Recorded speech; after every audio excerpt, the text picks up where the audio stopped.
எதிர்விதமான பண்பாடு மறுபடியும் நம்மை சூழத் தொடங்கி இருக்கிறது என்பதையும் நாம் கவனத்தில் கொள்ளவில்லை என்றால் வெறும் பழம் பெருமை பேசி மடிந்தவர்களாக ஆகிவிடுவோம். சமஸ்கிருதம் இந்தியாவில் இருக்கிற எல்லா மொழிகளுக்கும் தாய் இல்லை. தமிழ் தனித்து இயங்கக்கூடிய வல்லமை உடையது. இன்றைக்கு பாரதியாரை இல்லாதவைகளெல்லாம் சொல்லி பாராட்டுகிறவர்கள் அன்றைக்கு இருந்தபோது வாழ்கிற அந்த மனிதனை, வாழ்ந்த அந்த மனிதனை ஏற்கவில்லை. பாரதியாரை ஏற்றுக்கொண்டவர் யார் என்றால் பாரதிதாசன் தான். சங்க இலக்கியம் என்பது இயற்கை வாழ்வு, இடைக்கால இலக்கியம் என்பது இறை வாழ்வு, தற்கால இலக்கியம் என்பது இறை வாழ்வு என்று அவர் குறிப்பிடுவார்.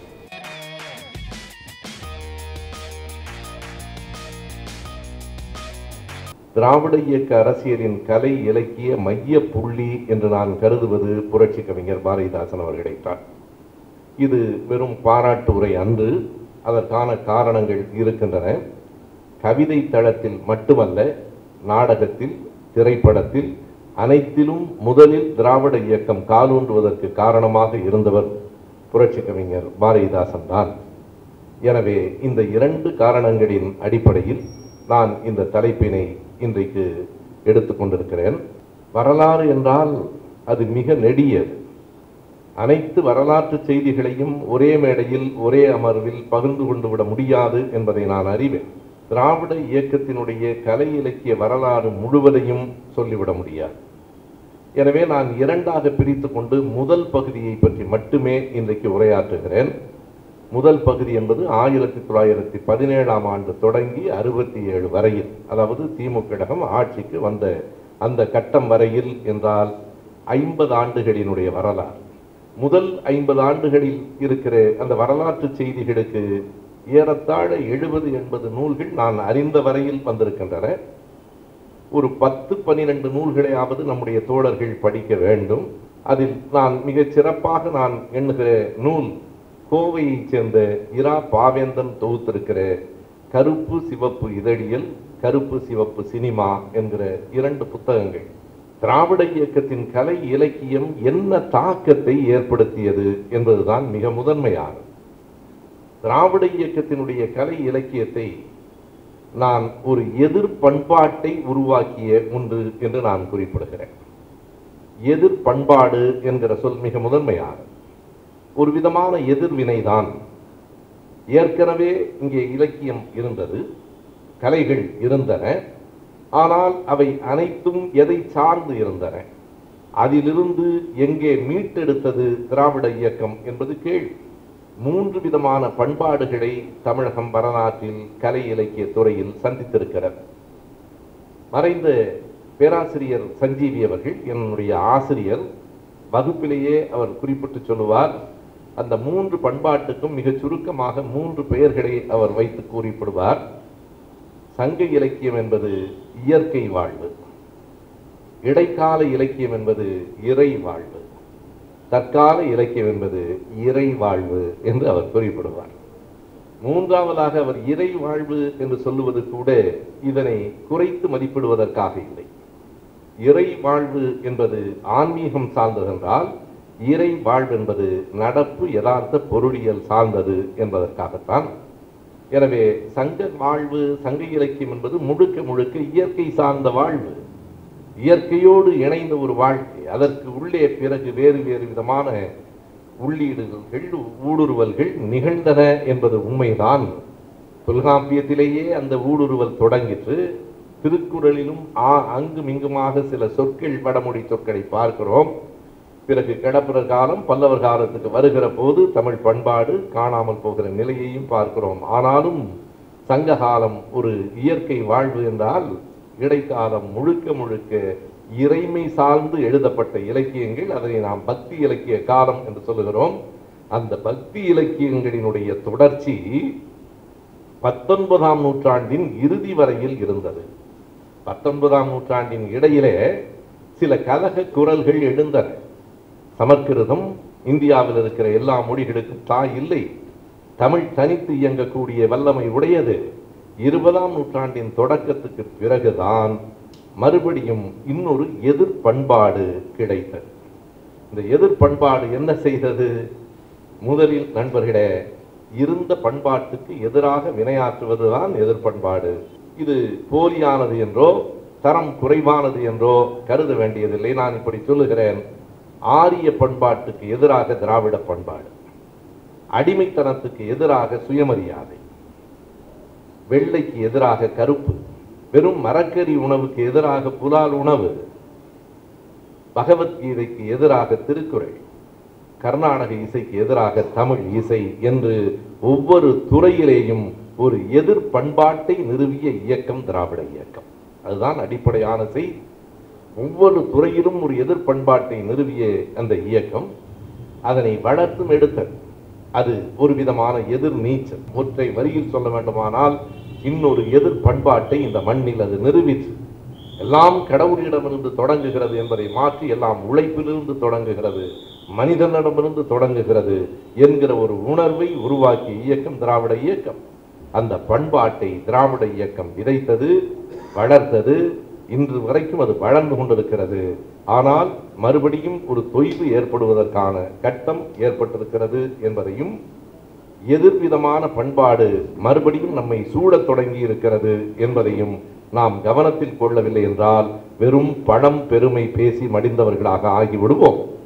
எனவே நாம் உருவாக்கப்பட்டோம், அடுத்த தலைமுறையை நாம் உருவாக்கிவிட்டு போகிறோமா இல்லையா என்கிற கேள்வி நம் முன்னால் இருக்கிறது. இலக்கியத்திலே 3 விதமான எழுத்துகள் இருக்கின்றன. ஒன்று கட்டுரை தடத்தில் இருப்பது, இன்னொன்று கவிதை தடத்தில் இருப்பது, மூன்றாவது இதழியல் துறை சார்ந்தது. இவை 3ம் திராவிட இயக்கத்தோடு தொடர்ந்து வந்து கொண்டிருக்கின்றன. அதுபோலவே கலை தடம் என்று சொன்னால் நாடகம் சார்ந்தது, ஓவியம் சார்ந்தது, திரைப்படம் சார்ந்தது. வேறு நடனம் சார்ந்தது இல்லையா, வேறு இசை கருவிகள் சார்ந்தவை இல்லையா என்றால் கலை என்கிற அந்த தலைப்புக்குள் எல்லாம் அடங்கும் என்றாலும் திராவிட இயக்கம் கூடுதலாக கையில் எடுத்தது இந்த 3 கலை சார்ந்த நிகழ்வுகளைத்தான். ஓவியத்திற்கு மிகப்பெரிய இடம் திராவிட இயக்க கலை இலக்கிய வளர்ச்சியில இருக்கிறது. 67வது ஆண்டு அறிஞர் அண்ணா அவர்களும் ராஜாஜி அவர்களும் காகிதம் இல்லத்தவர்களும் ஆளுக்கு ஒரு பக்கமாக திரும்பி அமர்ந்து கொண்டு கழுதையின் மீது பயணம் செய்கிறார்கள் என்று ஒரு கருத்து படம் அல்லது கேலி படம் வெளிவந்தது. அதனை கோபப்பட்டு எதிர்த்து பேசிய நேரத்தில் அறிஞர் அண்ணா அவர்கள் தான் சொன்னார், கழுதையின் மீது சவாரி செய்வதாகத்தானே போட்டிருக்கிறார்கள், கழுதை மாதிரி போடவில்லை அல்லவா, விடுங்கள் என்று சொன்னார். நண்பர்களே, திராவிட இயக்கம் இந்த நாட்டில் உருவாக்கிய எதிர்பண்பாடு என்று சொன்னேனே, அதிலே மிக முக்கியமானது எது தெரியுமா? படிக்கிற பழக்கத்தை உருவாக்கியது தான். படிக்கிற பழக்கம் தமிழில் முன்பு இல்லையா? இருந்தது. சொல்ல கேட்டதே தவிர படித்தது காலங்களில் குறைவு. சொல்ல கேட்டு அவர் சொல்லுவதை பிச்சை நிலை முனியாது கற்ற காலம்தான். அந்த வரியை கற்றல் நன்றே, கற்றல் நன்றே, பிச்சை நிலை முனியாது கற்றல் நன்றே என்றால் ஆசிரியரிடத்திலே ஒரே ஒரு ஓலை சுவடி இருக்கும். பின்னாலே நின்று பிச்சை நிலை என்றால் ஆசிரியருக்கு பின்னாலே நின்று அவர் சொல்லுவதே தவிர தாங்கள் படிப்பதற்கான காலங்கள் இல்லை. காரணம், படிக்க கூடாது என்று திராவிட இயக்கத்தினுடைய எதிர்பண்பாட்டினுடைய மிக அடிப்படையான ஒரு செய்தி நம்மை படி என்று சொன்னதுதான். படிக்க கூடாது என்று சொல்லி இருந்த சமூகத்தில் எல்லோரும் படிக்கலாம். கல்வி என்பது ஒரு குறிப்பிட்ட சமூகத்துக்கு உரியது என்பதை உடைத்து எறிந்து கல்வி என்பது அனைத்து சமூகத்திற்கும் உரியது, அனைத்து மக்களுக்கும் உரியது, குறிப்பாக பெண்களுக்கு உரியது என்று சொன்ன இயக்கம் திராவிட இயக்கம். இன்றைக்கு பெண் உரிமை பேசுகிற சிலர் திராவிட இயக்கத்தை மிக கடுமையாக விமர்சித்து பேசுகிறார்கள். திராவிட இயக்கம் கொடுத்த கல்வியால் அவர்களால் பேச முடிகிறது. நண்பர்களே, தமிழகத்திலே திராவிட இயக்கம்தான் பெண் கல்விக்காக முழுமையாக தன்னை அர்ப்பணித்துக் கொண்டது. பெண் கல்வி என்பதும் எதிர் பண்பாட்டு கூறுகளிலே ஒன்றுதான். பாரதியாரை தாண்டி தமிழகம் வேறு எந்த ஒரு கவிஞரையும் 20ஆம் நூற்றாண்டின் முற்பகுதியில் அறியவில்லை. பாரதியாரையும் அவர் வாழ்கிற காலம் வரை அவரை இன்றைக்கு தூக்கி பிடிக்கிற அந்த சமூகம் கூட அன்றைக்கு அவரையும் ஏற்கவில்லை.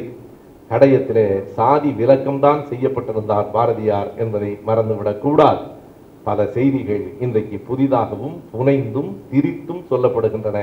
காந்தியாரை பாரதியார் வந்து சந்தித்தார் என்று சொல்லப்படுகிற செய்தியே நடைபெறாத ஒன்றை திரித்து சொல்லப்படுகிற செய்தி. அதனை நம்முடைய தோழர் வாலாசா வல்லவன் அவர்கள் தேதிகளோடு மெய்ப்பித்து சான்றுகளோடு எழுதியிருக்கிறார். எனவே எதற்கு குறிப்பிடுகிறேன் என்றால், இன்றைக்கு பாரதியாரை இல்லாதவைகளெல்லாம் சொல்லி பாராட்டுகிறவர்கள் அன்றைக்கு இருந்தபோது வாழ்கிற அந்த மனிதனை, வாழ்ந்த அந்த மனிதனை ஏற்கவில்லை. பாரதியாரை ஏற்றுக்கொண்டவர் யார் என்றால் பாரதிதாசன் தான்.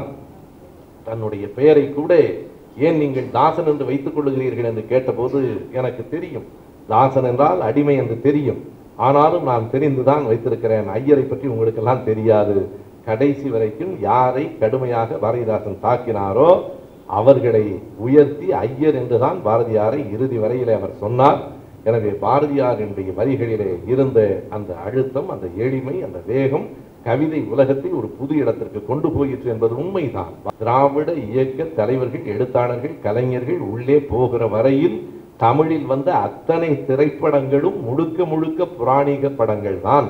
சமூக சிந்தனைக்கே இடமில்லை. 1913ஆவது ஆண்டு முதலாக இந்தியாவில் ஓர் ஊமை படம் வந்தது. அந்த படத்துக்கு பெயர் ஹரிச்சந்திரா.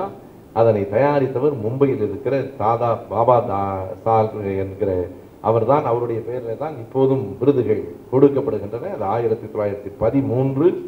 அதற்கு பிறகு அடுத்த ஊமை படம் சென்னையிலிருந்து தான் தயாரிக்கப்பட்டது. நடராஜ முதலியார் என்கிறவர் தயாரித்த கீசக வதம் என்பதுதான் தமிழில் வெளிவந்த முதல் ஊமை படம் 1916ஆவது ஆண்டு. 1931 முதலாக பேசும் படம் தமிழில் வந்தது. 1931 அக்டோபர் மாதம் 31ஆம் தேதி காளிதாஸ் என்கிற படம் தான் முதலில் வெளிவந்த தமிழ் படம். அந்த காளிதாஸ் படத்தில் நரசிங்கராவ் என்கிறவர் கதாநாயகன். அவருக்கு தமிழ் தெரியாது. அதுதான் முதல் தமிழ் பேசும் படம். டிபி ராஜலட்சுமி தான் தமிழின் முதல் கதாநாயகி. அந்த படத்தில் என்ன வேடிக்கை என்றால், கதாநாயகன் தெலுங்கில் பேசுவார், கதாநாயகி தமிழில் விடை சொல்லுவார். காரணம், அவருக்கு தமிழ் தெரியாது, இவருக்கு தெலுங்கு தெரியாது.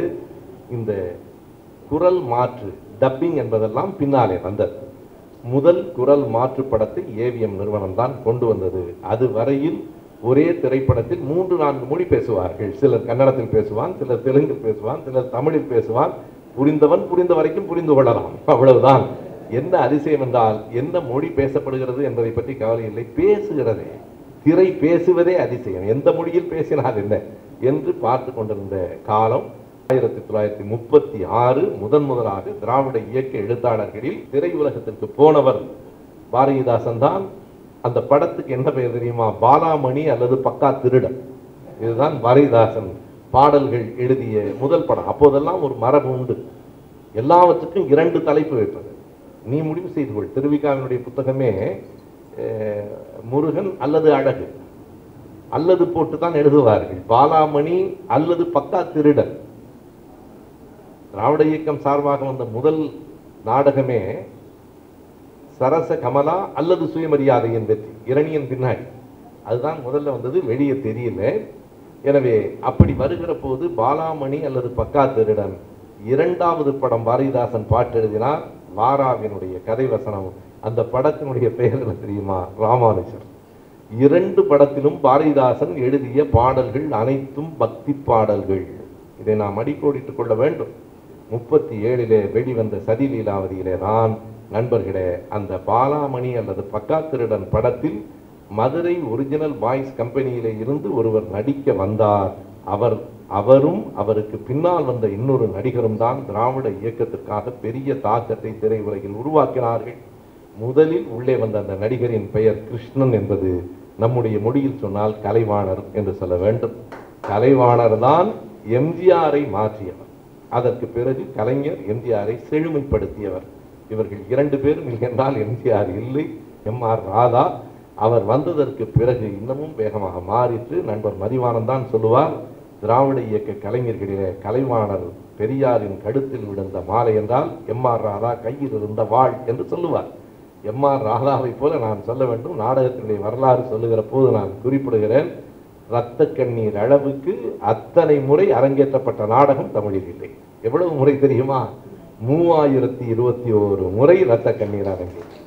நண்பர்களே, தணிக்கை குழுவே திராவிட இயக்கம் வந்ததற்கு பிறகுதான் வந்தது. 1918ஆவது ஆண்டு தான் இந்தியன் சினிமோகிராஃப் ஆக்ட் என்று ஒன்று வந்தது.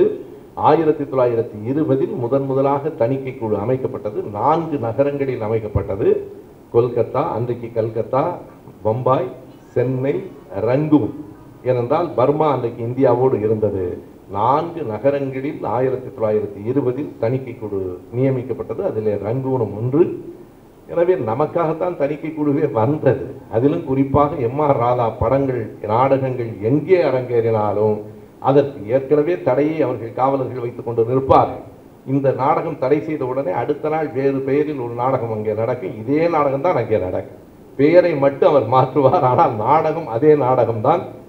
அது மட்டுமல்லாமல் எம்.ஆர். ராதா அவர்கள் நாடகத்திலே எத்தனை அருமையான உத்திகளை எல்லாம் கையாண்டார் என்று சொல்ல வேண்டும். நாடகம் அன்றாடம் நடப்பது. இன்றைக்கு நடந்து கொண்டிருக்கிற நாட்டின் நிகழ்வை ஒட்டிய விமர்சனங்கள் எல்லாம் இன்றைக்கு இரவு ராதாவின் நாடகத்திலே இருக்கும். குறிப்பாக ஒன்றை சொல்ல வேண்டுமானால், மாப்போசி அவர்கள் மிக கடுமையாக பெரியார் அவர்களை தாக்கி கொண்டிருந்தார். பெரியாரை தாக்கி கொண்டிருக்கிற போது எம்.ஆர். ராதாவால் பொறுக்க முடியவில்லை. அவர் இரத்த கண்ணீர் நாடகத்திலே அதற்கு ஒரு விடையை சொன்னார். எப்படி என்றால், அந்த நாடகத்திலே ராதாவினுடைய அம்மா இறந்து போகிற காட்சி வரும். அன்றைக்கு வசனம் மாறிவிட்டது. அவர் எப்படி எழுதார் என்றால், அம்மா போயிட்டியம்மா, மாப்போசிலாம் உயிரோடு இருக்காரு, நீ போயிட்டியம்மான்னு அழுத. இது அன்றைக்கு நாடகத்தில் மாப்போசிலாம் உயிரோடு இருக்காரு, நீ போயிட்டியம்மா என்று. இதை போலீஸ்காரனுக்கு இதை தடை செய்கிறதா இல்லையான்னு புரியல. என்றால் அவர் செத்து போகணும்னு சொல்லலை. எனவே அப்படி நாடகத்துறையில் ஒரு பெரிய தாக்கத்தை உருவாக்கியவர்கள் எம்.ஆர். ராதா. அப்படி தொடங்கிய நம்முடைய நாடகம் என்பது திரைப்படங்கள் வந்ததற்கு பிறகும் தொடர்ந்து நடந்தது. எம்.ஆர். ராதா அவர்களைப் போல ஏராளமான நாடகங்களை நடத்திய நடிகர்கள் வேறு யாரும் இல்லை. அதிலும் குறிப்பாக 2 நாடகங்களை சொல்லவில்லை என்றால் இந்த உரை நிறைவடையாது. 1946 வந்த சிவாஜி கண்ட இந்து சாம்ராஜ்யம், 47 வந்த நீதி தேவன் மயக்கம், இரண்டும் அண்ணா எழுதியது. இப்படி நாடகங்களும் திரைப்படங்களும் தொடர்ந்து வந்து கொண்டிருந்தன. எம்ஜிஆரினுடைய பங்களிப்பை நாம் குறைத்து மதிப்பிட முடியாது. நாடோடி மன்னன் படத்திலே திராவிட முன்னேற்ற கழகத்தினுடைய கொடியை முதலில் காட்டியவர் அவர்தான். எம்ஜிஆர் படங்களில் திமுக கழகத்தின் கொடியும் உதய சூரியனும் அண்ணா என்கிற பெயரும் இல்லாமல் இருக்கார்.